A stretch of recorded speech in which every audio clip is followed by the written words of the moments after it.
puntahan po natin yung bigger implication nito, no? Alam ko madalas kayong mag-discuss nito. Pero maganda ring ulit-ulitin, no? Yung implication nitong ginagawa ng China sa ating pong energy security or energy sources. Diba? Yung malampaya, of course, medyo paubos na rin po yan. No? How important is it for us to explore and exploit our resources sa EEZ? Tapos vis-a-vis this particular action by China. Yung malampaya has been supplying us with gas for the last 20 plus years, no? Tsaka malampaya supplies 3 of our largest gas-fired plants sa Luzon. Because mahina na yung flow, nauubos na yung gas, so yung pressure ng gas sa pipe bumaba na. Malampaya can supply only 2 of our largest gas-fired plants. Yung isa, nag-i-import na ng liquefied natural gas. By the end of this year, ang expectation is isang ano na lang, gas-fired plant na lang pwedeng i-supply ng malampaya, and after 1 year, baka wala na. No? By 2027, baka wala na. So, we are pressed to develop a replacement. No? Ang replacement dyan, ever since, has always been reed bank. At yan talagang pinupinturya natin na yun ang papalit ng malampaya, magpapalit sa malampaya. So, kaya lang, during the time of President Duterte, ayaw niya, hindi niya pinayagan yung Forum Energy to go to reed bank kasi sabi niya magkakagera daw and magkaroon ng massacre, mamassacre yung pulis, yung PNP, sinasabi niya pulis at saka Navy natin, no? So walang nangyari. It takes 4 years to develop malampaya. Hindi lang biglaan yan kasi matagal yan. Pag maglagay ka ng platform, tsaka lalagay ka pa ng pipeline from reed bank to malampaya, that's about 100 kilometers, no? So talagang it will take at least 4 years to develop reed bank. So magkakaroon talaga ng gap kasi nauubos na yun. By 2027, mauubos na yung malampaya. So we are really going to import LNG and napakamahal yung LNG. Kasi yung Europe, hindi na bumibili ng natural gas sa Russia because of the war, Ukraine war. They're buying from the rest of the world. So may tumaas yung presyo ng LNG, no? So it's bad timing for us kasi late na tayo. Dapat during the time of Duterte, inumpisa na natin yung reed bank. Ngayon, we're already late, no? But we have to do it. Otherwise, talagang tataas yung power rates natin, tataas yung inflation, tataas ang unemployment, aalis yung mga foreign companies na nagmamanufacture dito kasi mahal na yung power. They cannot compete with their rivals in Vietnam or China.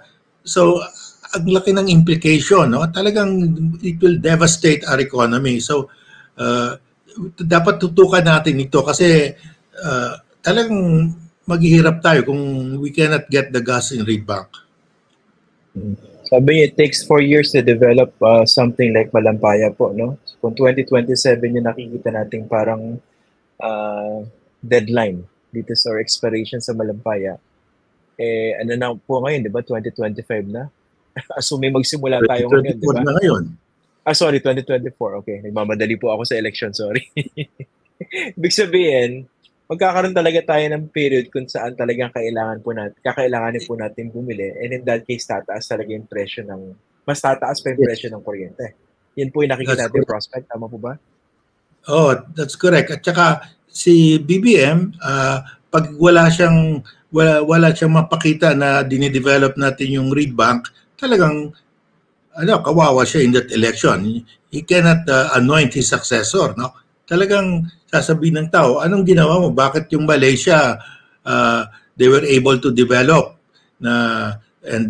and Indonesia, na-develop rin nila yung natuna kahit na pinagbawalan ng China. Sabi ng China, there will be war. Pero tinuloy nila at saka they were able to drill and to survey and drill. Successful sila eh. So dapat So, tayo, kasi mas we are in a better position. May arbitral award tayo at saka may mutual defense treaty tayo sa US, and ang US very willing to have joint patrols with us, no? so yun yung nakikita niyo isang solusyon dito kasi yung huling administrasyon takot masyadong sumipsip sa China. So we can proceed to developing this area, look for gas resources, pero ang magbabantay kumbaga ang deterrent sa China, yung ating NDP tsaka yung joint patrol. Ito po yung parang practical response to this. Yes.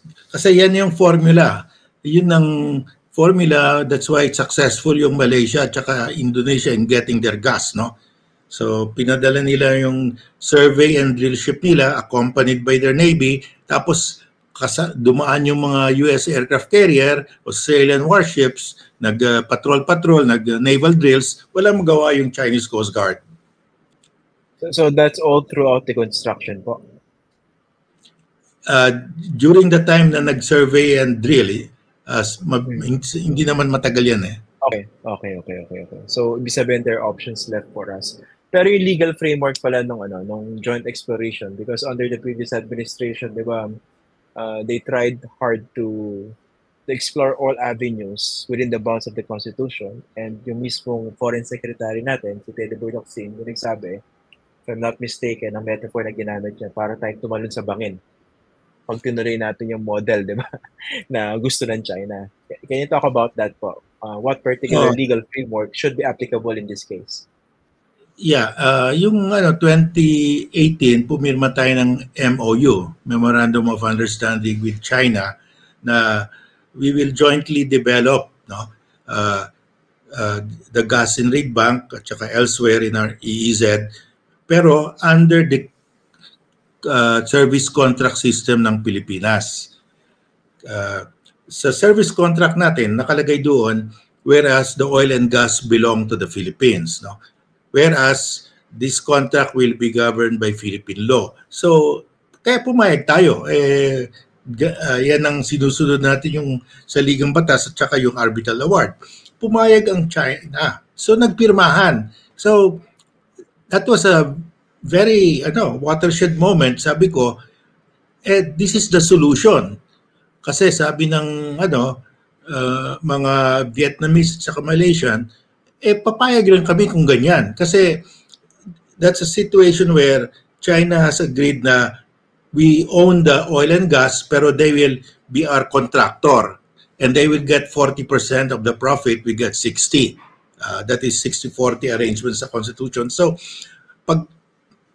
pag sumama yung Vietnam, Malaysia, China will get 40% of all the oil and gas in the South China Sea na within our EEZ, no? So it looked like it was a good solution to the South China Sea dispute, no?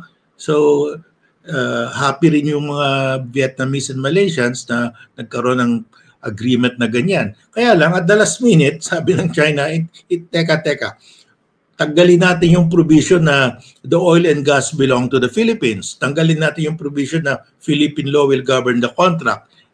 Wala na. I mean, labag sa Ligang Batas yan at saka that will reverse the arbitral award. Sabi nga ni Secretary Teddy Boy Locsin, nasa bangil na siya. Pag isa pang one more step, mahuhulog na siya in the abyss of unconstitutionalism.